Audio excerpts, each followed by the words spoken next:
konsumsi makanan dan obat-obatan para orang sebelum penjajahan Belanda itu berbasis ke jamu. Iya. Ya. Nah, jamu itulah yang menjadi beteng rakyat atau masyarakat Indonesia di dalam menghadapi apapun. Di zaman Eropa kuno, pengobat-pengobat zaman dulu itu hanya menggunakan daun ini.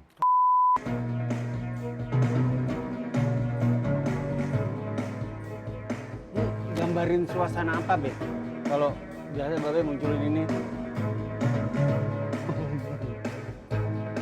ngalir aja gitu. Ngalir aja. Judulnya Judulnya Sejarah Cita Rasa.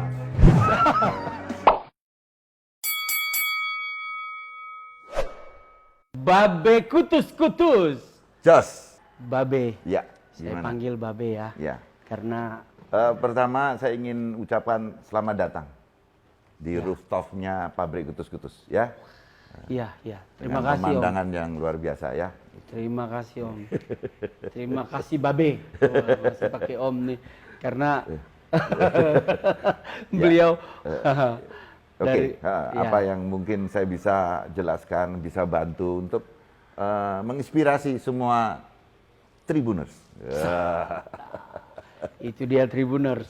Saya belum mulai, beliau udah mulai duluan. Beliau langsung pengen menginspirasi. Baik, ini terima kasih sekali lagi, Babe. Kami bisa diterima langsung di mabesnya Kutus-Kutus. Ya, dan acara inspirasi Bali ini memang kita berikan kepada Tribuners yang memang hari-hari ini karena COVID banyak yang inspirasinya low. Malah kadang-kadang negatif terus. Nah, Tribun Bali dalam channel Inspirasi Bali pengen mengangkat tema yang lebih segar. Karena buat kami sudahlah, COVID memang sudah terjadi. Ya, tapi kita harus bangkit, kita harus saling menguatkan. Nah, salah satu inspirasi Bali sore ini dan kami rasa memang perlu kita hadirkan, yaitu Babe Kutus-Kutus. Terima kasih. Waduh, seger banget di sini, Babe. Ngelihatnya juga enak. Sejauh mata memandang ini. Dan kita nggak perlu tutup-tutupan ya. Nah, sebetulnya kita ada. Babe juga pasti pakai karena protokol COVID kan anjuran pemerintah. Hanya tadi kita sudah masuk, semua sudah dicek. Saya lihat tadi standar protokol COVID-19 sudah dilakukan oleh Kutus-Kutus dengan baik. Ya, dan kita percaya dengan Kutus-Kutus pertahanan kita cukup kuat. Nah, itu yang Tribuners pasti nggak sabar kan. Kutus-Kutus ini ya kan sudah fenomenal untuk menyembuhkan hampir banyak sekali masalah penyakit ya Om ya, Babe. Dan ini kita juga sebetulnya hadir di sini juga dengan rasa penasaran itu. Tadi waktu kita datang langsung dikasih minyak Kutus-Kutus gitu. Ini pertama kali saya sebetulnya tadi mencium dan wow, luar biasa. Ya, jadi menurut saya juga berdasarkan dari banyak penyelidikan. Sebetulnya COVID-19 itu setara dengan influenza. Ya, punya sifat hampir mirip dengan virus influenza. Nah, kalau kita di negara tropis ini, kayaknya influenza tuh akrab banget kan? Sering ya? Iya, bahkan kalau apalagi waktu kecil ya kan? Iya. Kayaknya hampir sebulan atau 2 bulan sekali kita influenza. Jadi saya percaya bahwa tubuh manusia Indonesia sebetulnya secara kesehatan itu sudah sering latihan sama virus influenza. Nah, kalau sering latihan ya kita lebih kuat daripada negara lain, ya kan? Gitu. Nah, tapi kok sekarang kita jadi berantakan begini karena COVID. Nah, Oke. Kita lihat ke belakang. Di dalam sejarah Indonesia, yang namanya pandemi itu memang ada. Tetapi pandemi itu baru ada setelah penjajah Belanda itu datang. Sebelumnya nggak ada. Kenapa sebelumnya nggak ada? Menurut saya karena konsumsi makanan dan obat-obatan para orang sebelum penjajahan Belanda itu berbasis ke jamu. Iya. Ya. Nah, jamu itulah yang menjadi beteng rakyat atau masyarakat Indonesia di dalam menghadapi apapun. Indonesia atau sebelum penjajahan Belanda, kita menghadapi persoalan tentang kemanusiaan itu satu disebabkan oleh perang, yang kedua disebabkan oleh bencana alam. Nah, pandemi itu hampir tidak diceritakan. Kalau itu memang pandemi itu membuat rakyat Indonesia bermasalah, pasti diceritakan dalam sejarah. Nah, pandemi baru terjadi setelah Belanda datang. Nah, saya nggak ngerti nih, apa yang Belanda yang bawa? Ya kan? Malaria. Itu makan banyak korban, tapi sebagian besar adalah orang Belanda. Jadi ada semacam pandangan kalau di Belanda zaman dulu. Katanya kalau pergi ke Indonesia tuh yang selamat cuma 20%. Datang 10, pulang cuma 2. Oh gitu. Jadi 80% out. Out karena ya karena malaria. malaria. Padahal dari dulu Jakarta itu orang hidup di rawa kan. Ya, karena itu memang dataran rendah. Dan mereka tidak pernah. Dan mereka juga digigit nyamuk. Tapi nggak pernah terjadi pandemi. Tapi begitu Belanda datang, pes dan sebagainya itu zaman Belanda semua. Dan terakhir kita kena yang sangat membahayakan kan DB. Ya. Lalu saya kecil ini, ya di Jakarta itu digigit nyamuk Aedes aegypti itu kayaknya harian deh. Harian pasti ya. Kan kita mainnya di kali ya kan. Ya anak-anak zaman dulu kan mainnya di pohon-pohon, di kali kan digigit nyamuk Aedes aegypti itu biasa. Dan nggak ada apa-apa. Nah, begitu saya SMA di Jakarta sekitar tahun 70-an, saya melihat bagaimana DB itu mengerikan. Saya kayaknya setiap hari harus datang ke layat ya, datang yang meninggal. Every day. Jadi, what's wrong? Dari mana dia datang? Kita biasa loh dulu digigit Aedes aegypti. Kok nggak ada DB? Lihat sekarang kok DB hampir setiap tahun menghampiri Indonesia ya kan? Dan sampai sekarang belum ada obatnya sampai hari ini. Nah sekarang datang nih Corona, COVID. Ribut di Cina, kita paling di Cina aja kan. Nggak begitu lama, di Indonesia bang bom. Dari mana dia jalan? Iya kan? Padahal pada waktu itu kan kita sudah lockdown ya. Tidak ada dari asing ataupun kalaupun ada pekerja Indonesia pekerja migran masuk ke pulau tertentu di isolasi sampai sembuh baru 14 hari baru keluar. Nah, kenapa? Jadi ini pertanyaan yang besar. Nah, tapi kalau kita menghadapi sesuatu yang tidak jelas, yang tidak kelihatan, gitu. Bentuknya kayak apa kita nggak kelihatan. Kalau saya gini lah misalnya, kamu mau berantem sama orang yang luar biasa, bisa ngilang dan sebagainya.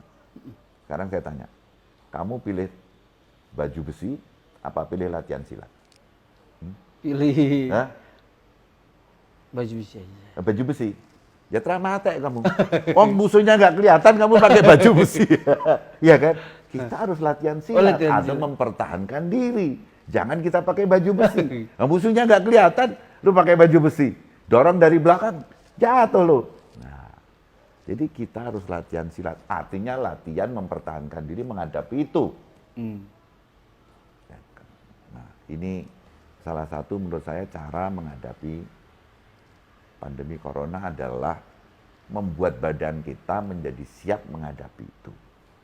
Dan kedua, kita punya alat untuk mempertahankan itu. Ya kan? Walaupun Anda ditutup dan sebagainya, ya masuk dia.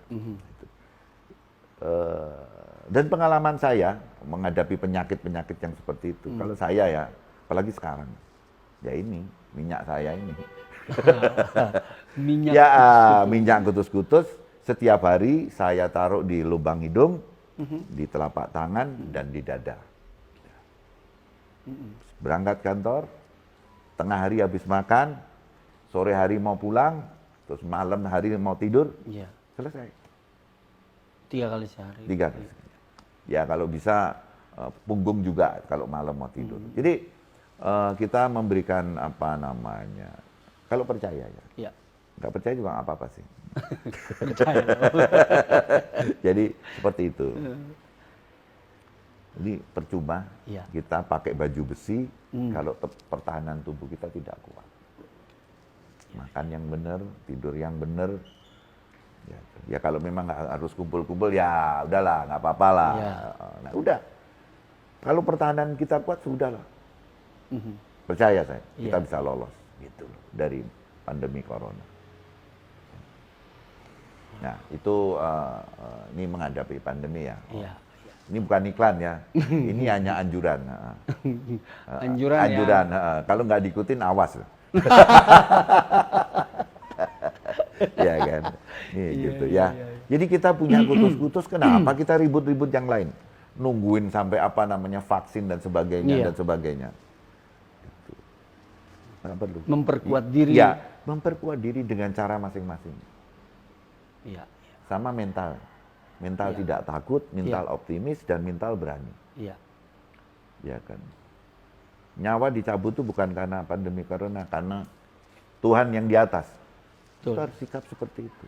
Terus hidup secara benar, sehat, bersih. Ya kan? Iya. Lawan corona.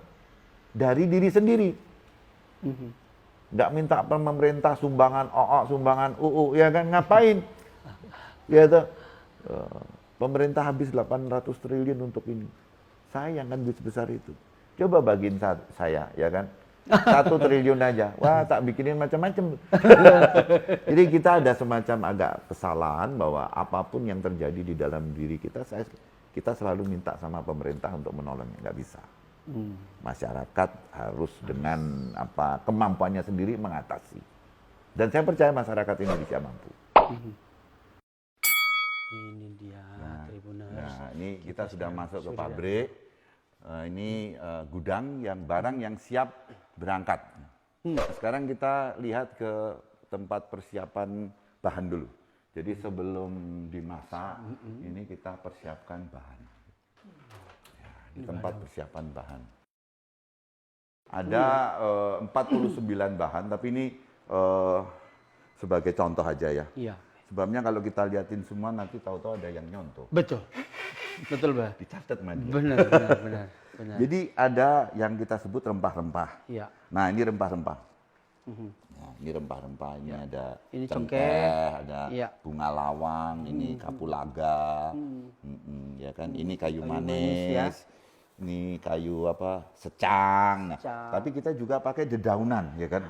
Ada Ya, dari dan- daun kelor mungkin. itu bukan daun kelor, itu daun apa namanya? Katuk. Oh, daun katuk. Ini sage namanya, sage. Sage. Ini di zaman Eropa kuno, pengobat-pengobat zaman dulu itu hanya menggunakan daun ini Daun sage. untuk semua penyakit. Sage namanya ini. Sage. Ya, makanya para orang jagoan disebut sage. Ya, ini daun sage. Dan terima kasih ternyata ini ditanam di Bali. Jadi kita bisa dapat segar. Ya. Terus ini kalau Anda tahu ini rosemary. Oh, rosemary. Rosemary. Biasa untuk bumbu masak ya. Masakan Itali. Tapi berarti semua bahan-bahan ini adanya di Kita beli lokal Bali. Beli Walaupun ini sebetulnya tanaman Eropa kan. Iya. Tapi ada di Bali. Dan kita mencoba mencari yang segar selama bisa kita cari. Ini Terus, apa, Be? ini namanya kayu angin. Kayu angin. Ya, ini tumbuh di pegunungan, biasanya di pohon-pohon, itu loh, lewer-lewer gitu kayak, iya, begitu. Ya, ini Iya. untuk masuk angin atau angin yang dalam tubuh kita, dengan diberi ini dia akan keluar ya. Ini bunga lawang. Bunga lawang. Bunga lawang ini yang pernah bisa menyembuhkan influenza burung. Flu burung. Flu burung ini obatnya dari sarinya ini, ya kan. Dan makanya kita dengan segala macam ini untuk melawan pandemi corona kayaknya tidak sulit ya. Gila. Nah, sekarang kita ke tempat masaknya. Oh, ini dia. Nah, Masaknya ya, di tempat sini. masak di sini. Ini Wanginya dong. setiap loyang ini 200 liter. 200 liter. Dimasak. Nah, karena bahan tadi bermacam-macam jenisnya, Iya. makanya masaknya tidak di satu tempat tapi dibagi-bagi. Oh, yang ini di sini, yang itu di situ, supaya tingkat kematangannya itu bisa dicapai. Nah, setelah dimasak, disaring, ini hasil saringannya. Ini dia Nah, hasil saringan ya, tadi yang bahan- tadi udah mateng kan, ini udah mateng. Nah, ini setelah. ini hasil saringan ini, dan ini tidak kita buang. Nanti kita haluskan, Iya. jadilah bubuk. Namanya bubuk kutus-kutus. Ada Nah, bubuk kutus-kutus. Ada bubuk kutus-kutus. Itu bubuk kutus-kutus itu biasanya untuk yang penyakitnya berat, yang berat sekali, itu dipanaskan dengan minyaknya, baru diboreh namanya. Dilaburin gitu. Ya, dilaburin gitu. Nah, setelah disaring, baru dimasukkan di sini, di kontainer ini, ya. Nah, kontainer ini 12.000 liter isinya. 12.000 liter, minyak yang di sana dimasukkan sini, plus ditambah wewangian. Ini adalah tempat pembotolan, tapi kebetulan alatnya sudah dibersihkan. Ya. Ini bersih sekali, Be. Ya, coba Ya. kamu lihat pabrik. Dari mulai lantainya gitu iya. sampai tadi stainless semua. Clean, Nggak ada tetesan yang Betul. Padahal kita kerja di minyak loh. Nah, biasanya kan bleber kemana. bleber gitu ya. Nah, sini untuk packaging, diplastikin, nah, di sini. Oh, ini Nah, packaging. Packaging, nah habis ini udah jadi, ini siap berangkat nih. Dan tadi produk kita ini kan nggak ada kadaluarsanya, Be. Nggak ada. Habis itu semua dari bahan-bahan segar. Kita nggak pakai kimia-kimia. Malah semakin lama Semakin baik. semakin baik. Ya seperti anggur, seperti kayak wine. anggur. Ya. Iya ya. Semakin lama makin mahal malah. betul, Kalau kita nggak makin mahal lah ya. Iya. Kalau kamu makin murah.